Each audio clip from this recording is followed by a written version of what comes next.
Salut tout le monde et bienvenue sur le plateau du Grand Débat du Web. Et oui, c'est la dernière émission de l'année et je crois que ça se voit un tout petit peu. Une émission spéciale avec tout ce qu'il faudra retenir de 2016. Une émission qui va sentir à la fois la testostérone, mais aussi une certaine douceur enfantine avec nos 4 invités qui n'ont pas hésité à sacrifier. Ah oui, c'est joli. Là, le tableau est vraiment super beau.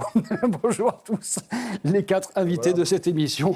On commence par Fabrice Epellois. Salut Fabrice. Bonjour. Qui, dans la vie, a un métier sérieux, d'ailleurs. Hein. Absolument. Hein, On dirait pas comme ça. On dirait pas comme ça. Qui fait du bug bounty. Et le bug bounty, on a très bien parlé 2 fois, que je crois que pour une fois, on ne fait pas la définition. Voilà. Tout simplement. Parce qu'on a plein de Cherchez choses à sur dire dans Internet. cette émission. Vous cherchez sur Internet ce qu'est le bug bounty. À côté, Damien Douany. Salut Damien. Bonjour Bertrand. Alors tu as dit comme ça sent la testostérone, ça pourrait aussi sentir le sapin. Hein. Ça pourrait être Ça, on le surtout saura vu la période. on le saura en fin d'émission. En un mot, ce que tu fais, mais vraiment en un mot. En un mot, Le nom de la boîte. Fada Social Agency et Wiscop Prod. Voilà. Voilà. Ça, c'est Périscope. C'est On ça, en reparlera. Périscope, tout à fait. Emmanuel Parodi. Salut Emmanuel. Salut. Tu sais que le chapeau de Noël te va bien. Ça Le change un bonnet homme, de- ça change- Ça change bien. C'est Mind. Ah, tu es mastermind, en fait, quand tu n'as pas ce chapeau-là. Mind, c'est une lettre qui fait la suite de Satellinet, en fait. C'est le nouveau nom de Satellinet. Voilà, Let Tout Média simplement. sur la publicité et on vient de lancer Mind FinTech sur les fintech. Et puis Julien Jacob. Ça te va bien aussi. Salut Bah, Julien. moi, j'ai mis de l'autre côté, là, tu vois, comme ça, Julien, c'est WeFlash, notamment. oui, Flash, voilà, on valorise les biens par l'image.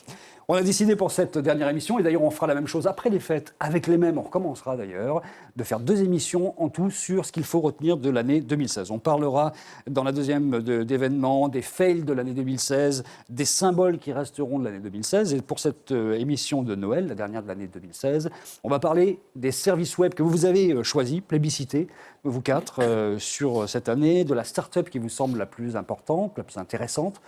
Start-up, vous allez voir qu'il faut le prendre au sens très très large du terme, et puis des personnalités qui, selon vous, vont rester comme les personnalités web de l'année. On commence par le service web de l'année, et on commence, pourquoi pas, avec, tiens, Damien, Oui. au hasard, Oui. Périscope. Au hasard, complètement au hasard. L'homme qui a monté, je vous le rappelle, une chaîne sur Périscope qui s'appelle Wiscope TV. C'est une coïncidence. C'est une totale coïncidence d'ailleurs. coïncidence. Personne ne parlera de ses activités, on va bien le voir dans les choix que vous allez faire les uns les Absolument autres. pas, absolument pas. Oui, oui, monter une chaîne sur Periscope, monter une boîte de prod qui fait du live participatif, rien à voir avec Aucun l'histoire. rapport, aucun rapport. Non, en fait, il faut être cohérent dans la vie. Hein. Il y a une cohérence globale hein, avec l'histoire. C'est plus difficile quand on a ça sur la tête, mais ça marche aussi. Mais ça renforce encore plus les convictions. Ouais, Damien peut le faire. Ouais, Il n'est pas gêné par ce genre de grand Il écart a fait idéologique, bien en fait. pire dans le passé. J'ai Ouais, fait c'est bien ça. pire. Ne cherchez surtout pas sur Internet. Alors, Periscope, oui, ou plutôt globalement le live participatif. Donc, oui, je pense qu'il y a un vrai truc autour de Facebook Live, de Periscope, du futur YouTube quelque chose, YouTube Live ou YouTube Connect. Les marques s'intéressent de plus en plus. Ça commence à bouillir tout doucement et il y a une vraie volonté des marques d'aller là-dessus. Et pour moi, c'est une nouvelle forme de page Facebook, c'est une nouvelle forme d'interaction avec les publics. Donc oui, il y a quelque chose à faire autour de ça. Periscope, plus que Facebook Live. On a déjà fait le débat ici, mais vraiment...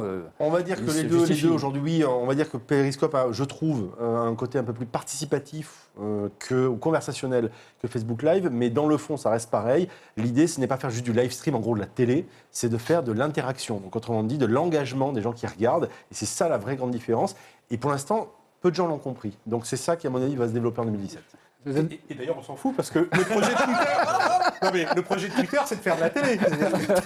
C'est justement de prendre Facebook Live et finalement de prendre Periscope et de se dire bon, on va plugger les choses, mais le but, in fine, c'est de faire de la télé. Mais que les gens Donc conversent. peut-être que Donc, tu as sur la raison, mais à la plateforme. fois bizarrement, ceux qui sont derrière veulent en faire de la télé. Je sens qu'on va mettre des C'est bonnets vrai. dans chaque émission, parce que c'est sympa, ça détend l'atmosphère tout de suite. Allez, le choix de Fabrice sur le service web de l'année, en fait, c'est Uber et l'ubérisation, en fait. L'ubérisation, parce Ah ouais, que on a quand même C'est quand même le dernier à inventé utiliser ce mot-là. Hein. Là, on est Avec en- Maurice. Avec Maurice. Mais on est quand même à la Et- fin. et- C'est vrai et que dans- le- dans le des buzzword optiques commence à être un peu radicalement cramé. L'année prochaine, c'est dans la opposées, grille Bouchine Bigot. Hein. quelque chose comme ça. Complètement, mais il faut justement jusqu'au bout utiliser ce mot d'ubérisation parce que pour une fois, pour la première fois, les grandes entreprises face au digital arrêtent d'être dans une position de bisounours qui consiste à filer le digital avec un doigt aux jeunes et réalisent que c'est complètement stratégique et totalement mortifère parce qu'il est bien trop tard pour s'y mettre. Et Maurice Lévy a inventé ce mot et il faut reconnaître à Maurice cette capacité de réinventer la langue Ouais, française. alors dans les mots à réinventer, digital. Digital, c'est fantastique. C'est numérique. Digital, il faut On dit savoir que numérique, mais c'est ça, le doigt digital. C'est Et- un sens digital. Dites-vous bien que chaque fois qu'un expert parle de digital, les vieux de la vieille comme nous pensent immédiatement au doigt et à des choses absolument... Ouais, et choisis ton doigt, s'il te plaît, Fabrice, quand même. Donc, C'est une éventuellement, émission de celui-là. Noël pour les enfants. Donc vraiment, ubérisation. Ubérisation, bon, ça restera comme le service pour toi. Emmanuel, c'est Amazon, en fait, la boîte de Oui, l'année. Amazon Prime, parce que, alors c'est pas nouveau, hein, tout le monde évidemment en a entendu parler, on paye un petit peu plus et puis on est livré plus vite, on a des offres, 24 heures, etc. en fait, Alors, 24 heures, dit comme 49 ça, euros par an. Voilà, alors, mais dit comme ça veut dire que des gens payent pour rien. Ils avancent 50 euros à l'année ou 99 $ aux États-Unis pour des services qu'ils n'ont pas tout de suite, etc. Bon, Prime, si Amazon commence à être rentable, parce qu'Amazon n'a jamais été rentable, hein, il commence à être rentable, c'est uniquement grâce à Prime. Vous enlevez Prime, c'est $1 milliard de pertes Amazon. Donc Prime, c'est le truc qui vient de rendre rentable Amazon. Il y avait le cloud aussi, toute l'activité cloud qui rendait rentable. Donc le bouleversement, c'est ça. Et c'est en train de vider les supermarchés, les malls qui ont fait toute la culture américaine des années 60, des années 70, etc. C'est en train d'être un désastre immobilier, etc. Donc ça va avoir des répercussions sur les habitudes d'achat, les pratiques sociales des familles américaines, européennes aussi. C'est que cette petite extension de service de départ, c'est en train de devenir un monstre qui est en train de dévorer absolument tout sur la planète e-commerce. C'est génial. Sans compter la version Now qui permet d'être livré en 2 heures. Alors, Mais il faut être Prime pour avoir la version. Voilà. Et il y a la version Before pour 2017, avant même d'avoir fait la commande, en fait. tu rigoles, mais oui. Ce sera beaucoup plus Oui, cher. oui, oui, mais Ce sera ça- beaucoup mais ça y plus cher. viendra. Avec de l'intelligence artificielle, on devancera nos demandes, en fait. En même temps, on a dit exactement la même chose quand le e-commerce est arrivé. Et au final, le e-commerce, ça fait 7% du business et du commerce en général. Moi, je pense que c'est une avancée, mais c'est pas non plus une révolution. Et puis Amazon, il faut pas oublier qu'Amazon a toujours décidé de ne pas être profitable. S'il voulait être profitable, il le serait déjà.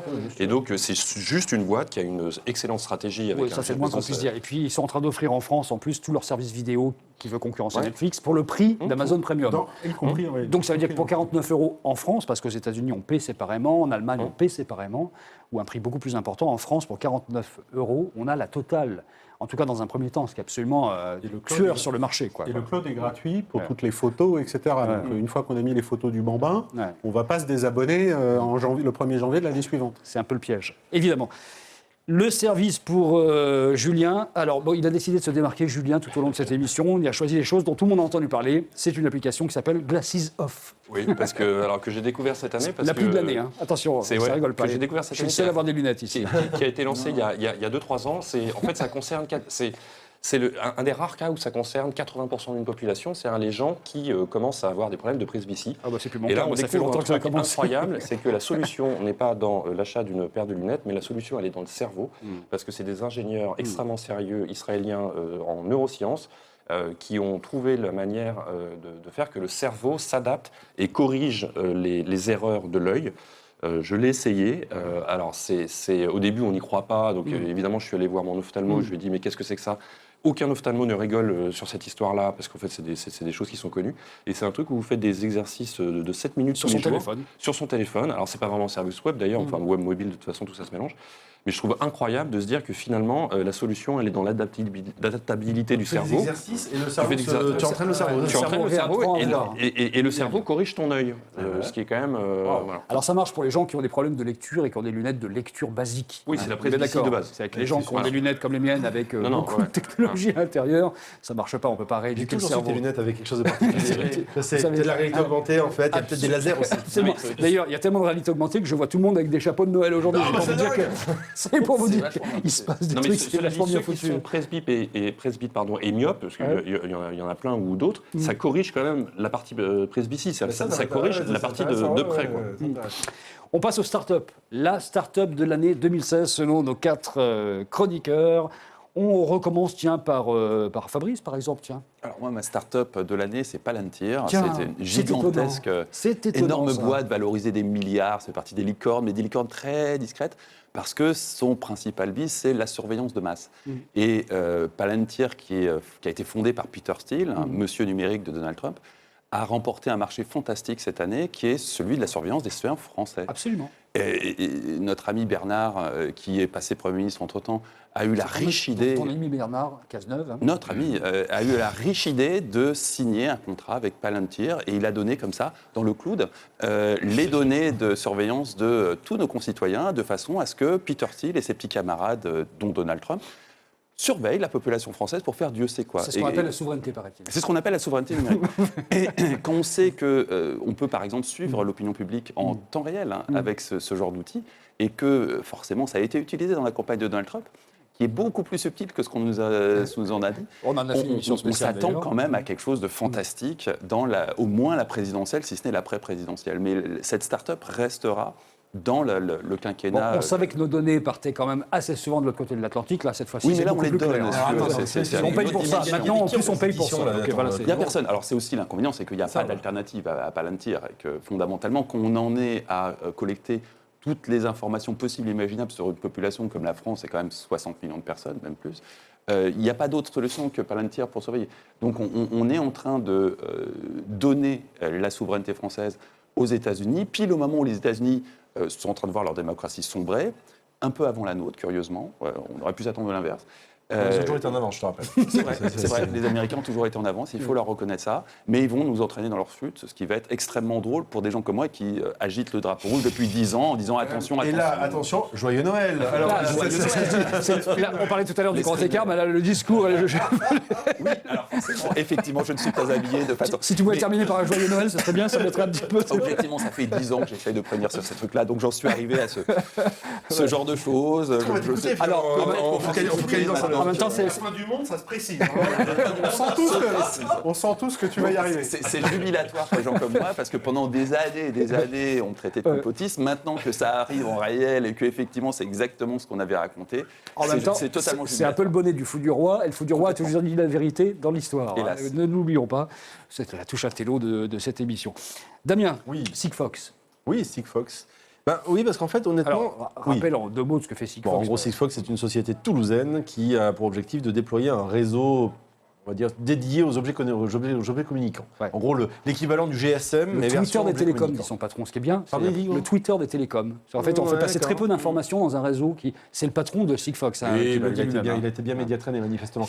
Pas par moi, dommage. Non, mais l'idée est intéressante. Parce qu'effectivement, en gros, l'idée, c'est d'envoyer des petits messages courts de manière ponctuelle comme Twitter, pour donc, faire en sorte voilà. de communiquer. Parce qu'en fait, le problème principal de tous nos téléphones, c'est qu'en fait, ils sont constamment géolocalisés. Là, l'idée, comme les objets communicants n'ont pas beaucoup de batterie, notamment, bah, l'idée, c'est d'envoyer des messages ponctuels et courts pour pouvoir les faire communiquer. Bref, je trouve l'idée géniale, même si effectivement le marché des objets communicants met peut-être du mal. Pourquoi tu rigoles, Emmanuel? Qu'est-ce qui t'arrive? Si le marché. Ça a été une grande réussite, les objets communicants hackés à dimension planétaire. Oui, mais c'est les objets qui ont été communiqués, c'est pas le réseau. Moi, je trouve Bravo à Sigfox. Il faut être honnête, Sigfox n'a strictement rien à voir Voilà, avec l'IA, et Sigfox n'y est pour rien. Rien du tout.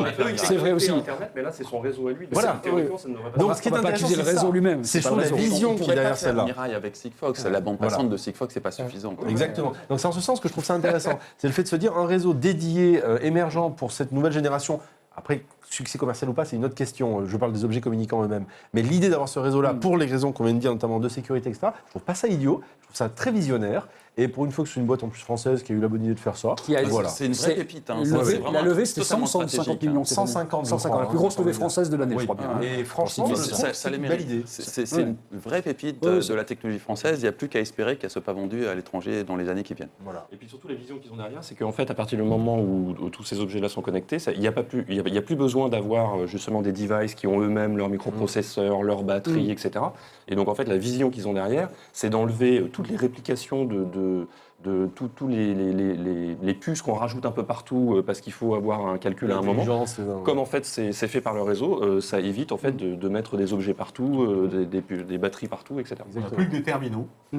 Ouais, Comme dans les années 70. Voilà, la l'écran qui. C'est ce que disaient certains. On revient aux années 70. Exactement. Julien, ta start-up de l'année, c'est Molotov, Alors moi c'est Molotov. dont on a déjà entendu parler. On en a là, déjà pour le coup. Bon choix. entendu parler. C'est très controversé. Mais moi, il y a deux choses que je trouve quand même géniales là-dedans. C'est qu'une Une start-up, c'est quoi? C'est une équipe et une idée avec un marché énorme. Molotov, c'est une nouvelle façon de penser la télé complètement Voilà. délinéarisée. Tout le monde, Voilà. ce que j'adore là-dedans, c'est que tout le monde a essayé. On a tous essayé sur nos box, sur l'Apple TV, etc. Le truc, l'expérience, il y a un moment, il y a une friction dans l'expérience, ça passe pas, etc.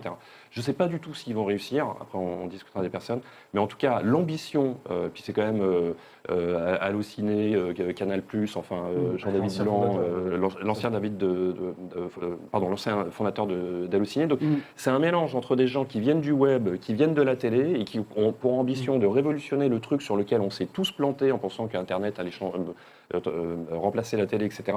Ils ont levé énormément d'argent. Il y a Sky qui est rentré là, donc en 6 mois, ils en sont à 150 millions de dollars, je crois.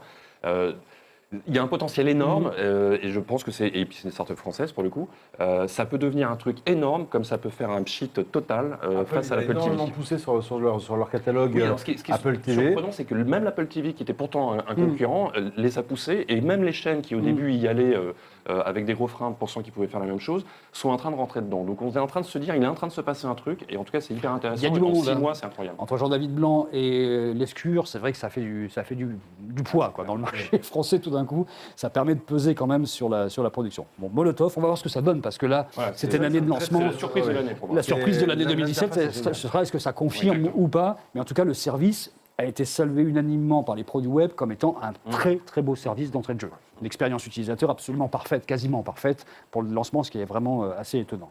Emmanuel De Vialet, on fait dans le costaud Dans le là, costaud, dans, oui. dans le son pour les riches en fait. Voilà. Voilà, alors le son pour les riches, si tu veux. Alors, de Vialet, voilà, il commercialise des. Je sais pas. Alors, en plus, je suis pas. Voilà, non, mais je suis pas en plus mélomane particulièrement. En gros, ils commercialisent, pour ceux qui connaissent pas encore, des enceintes un peu révolutionnaires avec des technologies qu'ils ont brevetées, etc. Ça date de quelques années. Il y a le patron qui prend sa douche d'ailleurs. C'est vrai.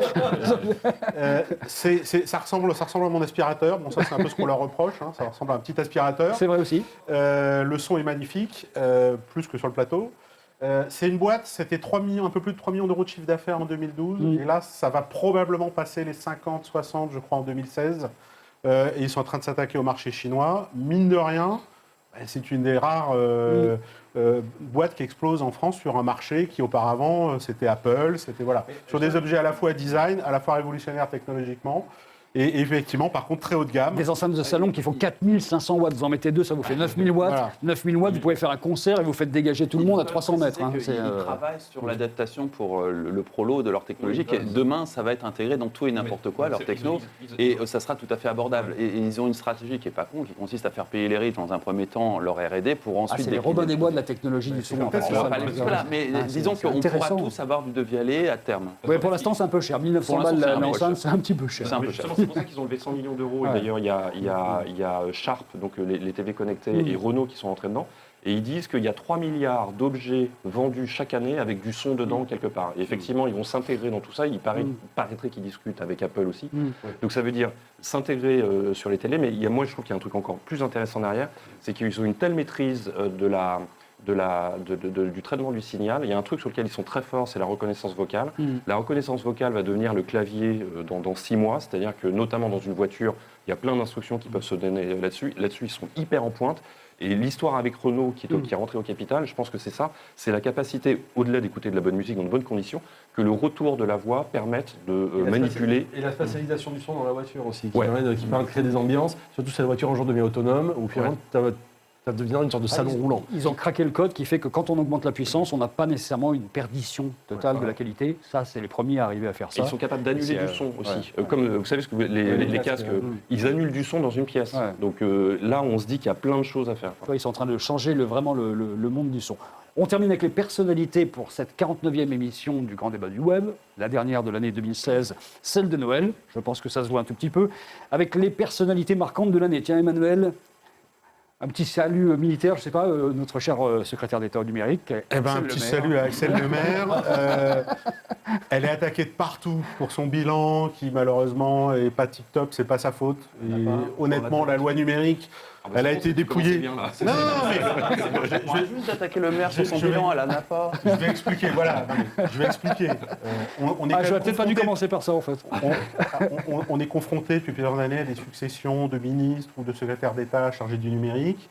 Ce que je veux dire, c'est qu'au-delà, elle a été évidemment, tout ce qu'elle voulait faire a été balayé à la fois par la politique sécuritaire, les attentats, et le fait qu'elle est cordialement méprisée par tous les grands ministères, etc. Bon.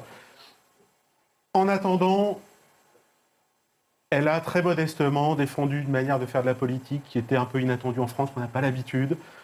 Moi, j'ai eu en face de moi quelqu'un qui était convaincu, qui défendait des idées et une vraie conviction. Et ce que je veux dire, c'est que en 10 ans, je n'ai pas vu beaucoup de ministres qui défendaient avec conviction, avec personnel, les choses qu'elle défendait. Oui, alors ça remonte un peu plus loin, c'est peut-être un peu plus opportuniste aussi, je ne sais pas, mais peut-être. Fillon, il y a 20 ans, quand il était ministre de la Communication aussi. Mais bon, voilà. Ce que je veux dire, elle est attaquée de toutes parts. Son bilan, effectivement, il ne restera probablement pas grand-chose parce que la loi numérique, il y a quelque chose. Mais moi, je la salue parce que, mine de rien, on a eu en face de nous quelqu'un qui parlait la même langue, qui avait une vraie volonté. Mais voilà, le problème, on le paye encore, c'est que son échec ou son semi-échec, c'est que tant qu'on n'a pas une vraie vision de programme gouvernemental à plusieurs années sur ce qu'on veut faire du numérique, ça ne sera jamais un secrétaire d'État, aussi talentueux, aussi passionné soit-il, qui pourra faire bouger les lignes. Et elle n'avait pas pour ambition première d'être ministre sur un plus gros ministère, c'était pas son but. Enfin, je crois en tout cas. Il y a une sincérité, je trouve, dans son approche, vraiment, et on le sent, et on le voit. C'est très décapant pour un Et politique. voilà, une sincérité, une volonté de bien connaître ses dossiers et de le faire. Que ce soit un fail total et qu'elle ait absolument rien réussi à faire montre bien le problème de la politique française. Non mais c'est vrai. Attendez, il reste 3 personnes et 5 minutes dans cette émission. Damien, Oui. Elon Musk, Oui, le génie voilà, actuel. le nouveau Steve Jobs. Je dirais même un peu mieux que Steve Jobs. Non, mieux, mais oui, bien sûr, parce je pense que oui, il est certainement d'une On autre trempe. rappelle, à SpaceX, pour envoyer des gens dans l'espace, Tesla, la voiture, l'Hyperloop, le train à sous vide, hyper haute vitesse. à hyper haute vitesse, Les batteries. les Les batteries, batteries. l'intelligence artificielle maintenant avec une espèce de quasi-fondation. Ouais. Voilà. Non, je dis Steve Jobs, c'est parce que c'est toujours la comparaison qu'on fait, mais on va dire de la trempe de gens qui ont une vision et qui ont envie de la défendre et qui iront au bout de leur truc. Ouais. Si ce n'est qu'effectivement, lui, en plus, il cumule les projets et c'est juste délirant quand on voit ce qu'il voit C'est vrai que le type est insupportable, mais ça, on s'en fout. Vraisemblable. On s'en fout. Vraisemblable. Pas avec lui, on s'en fout. Voilà. Jusque-là, c'est comme Steve Jobs. Steve Jobs, c'était absolument insupportable. Mais je pense que c'est le point commun de ces gars-là qui ont une vraie vision, qui veulent qu'elle soit défendue et qui iront jusqu'au bout. Je ne sais pas si vous avez vu que Loïc Lemeur, notre Loïc national, enfin ex-national puisqu'il n'est plus là, a mis dans un tweet que c'était scandaleux que les gens utilisent les bornes Tesla, notamment à San Francisco, et restent des heures là comme un parking. Il a balancé ça en tweet. Elon Musk lui a répondu dans les minutes qui suivaient. 15 jours après, ils ont changé l'application quand même. Très très rapide en fait tout ça. Et qu'il a changé l'application sur simple, comme ça, signalisation d'un problème qui existait, ce qui est assez rare, et avec un échange très transparent en fait. Donc c'est un type qui est quand même à peu près aux aguets sur ce qui se passe dans son univers. Quelqu'un qui est aux aguets, qui connaît son marché, c'est pas un fake. Autrement dit, il est vraiment impliqué dans ce qu'il fait. On sent qu'il connaît son truc. Et il a une vraie vision. Moi, c'est ça que je salue là-dessus. Il a une vision, je pense, de ce qu'il veut faire. Et y compris des risques qui peuvent être liés à ça. Et je trouve que c'est suffisamment rare actuellement. Bon, alors Axel Lemaire, Elon Musk, 2 visions. Est-ce que ton choix est une vision? Qui est ton choix? Donald Trump, une vraie vision. Plaisanterie mise à part, Donald Trump a... Moi, je pensais que c'était Xavier Niel, en fait. Non, je pensais que c'était Cazeneuve. Alors oui, je pourrais faire Cazeneuve parce que je pourrais mettre Trump ailleurs. Je vais intervertir les deux. Vas-y, c'est au même bar. Malgré tout, derrière toute la déferlante de conneries qu'on nous a racontées sur Donald Trump, post-mortem, en regardant les choses de façon un peu plus calme, on s'aperçoit que le type a fait une campagne politique absolument remarquable parce que sur du vent, pas grand-chose, il a réussi quand même à gagner la présidence des États-Unis. Et quand on regarde de près, il a complètement réinventé la façon de faire une campagne politique. C'est-à-dire qu'on est passé d'une génération qui est Macron ou Obama, c'est-à-dire des gens qui font campagne à la papa en utilisant des outils du numérique. Par une génération Macron, c'est peut-être un peu tôt encore. Oui, c'est un peu tôt. Mais en tout cas, ce que se profile du côté de Macron ou ce qui s'est fait du côté d'Obama, c'est-à-dire faire campagne comme au temps jadis, mais avec des outils numériques qui améliorent, augmentent l'efficacité, la productivité, lui a complètement renversé la tendance. Il a ubérisé la politique, où il a pris les possibilités de l'outil, il a réinventé la façon de faire campagne. Et c'est là qu'effectivement, son côté trollesque lui a offert un espace publicitaire fantastique. Son utilisation d'outils comme le fameux Palantir que j'évoquais précédemment lui a permis de voir l'évolution de l'opinion publique en temps réel, là où les autres en étaient encore aux sondages qui sont complètement largués, qui n'arrivent plus à mesurer quoi que ce soit. Lui, il avait des outils de pointe les plus extraordinaires et il a brillamment réussi à se faire élire président des États-Unis pour notre plus grand malheur. Sur Trump, on en a déjà largement parlé dans cette émission, d'autant que le dernier choix, c'est celui de Julien qui a décidé de se démarquer une fois de plus pour cette année 2016, John Collison. Oui, alors Qui est cet homme? C'est un Irlandais de 26 ans. L'homme de l'année. L'homme de l'année, qui est le jeune homme autodidacte le plus riche du monde, même devant le fondateur de Snapchat. 1 milliard d'euros. 1,1 milliard. Et en plus, il y a John et il y a Patrick, parce qu'en fait, ils sont deux, ils sont frères. Et la petite histoire, c'est qu'il était donc à Harvard, et John à Harvard et Patrick au MIT. Ils ont créé une première boîte qui s'est plantée. Ils ont appris ils ont vu qu'il y avait quelque chose qui pouvait optimiser là-dedans. Ils ont lancé Stripe. Et Stripe, alors c'est peut-être pas tellement connu du grand public, mais c'est le service qui permet à tout le monde de payer. Enfin, ça gère tout ce qui est carte bleue, tous les systèmes de paiement, etc. C'est à des années-lumière de PayPal en termes de fonctionnalité. Cette boîte vaut aujourd'hui 9 milliards de dollars. Et voilà, c'est le plus jeune et le plus. Enfin, alors, c'est pas le plus riche parce que c'est sa valeur théorique s'il exerçait toutes ses actions aujourd'hui, ce qui n'est pas forcément le cas, mais en tout cas, c'est une belle histoire. 26 ans. 26 ans, ouais. 26 ans, John Collison. Et Si vous ne connaissiez pas son nom, Stripe, c'est vraiment le choix de cette personnalité. C'est terminé pour ce premier choix, donc sur les services web, les startups, les personnalités pour l'année 2016. On remet ça dans 15 jours avec les mêmes, sans les bonnets puisque les fêtes seront passées par là, donc avec quelques kilos de plus et les yeux légèrement plus glauques. On parlera des événements de l'année, du fail de l'année ou des fails de l'année 2016, parle pour toi, oui c'est vrai. Et puis des symboles qui resteront dans l'année 2016 pour ouvrir l'année 2017. D'ici là, on vous souhaite de bonnes fêtes. Merci Fabrice, Damien, Emmanuel et Julien. Merci d'avoir joué le jeu de... Oui, c'est vraiment, en se regardant comme ça, on se dit qu'on a quand même tenu 26 minutes. Avec Il y a eu du budget dans cette émission, non, mais... Et qu'il y aura nécessairement des traces dans notre histoire numérique de cette histoire-là. Hélas. Hélas. Salut à tous. Bonne fête à tous. On se retrouve l'année prochaine. À plus.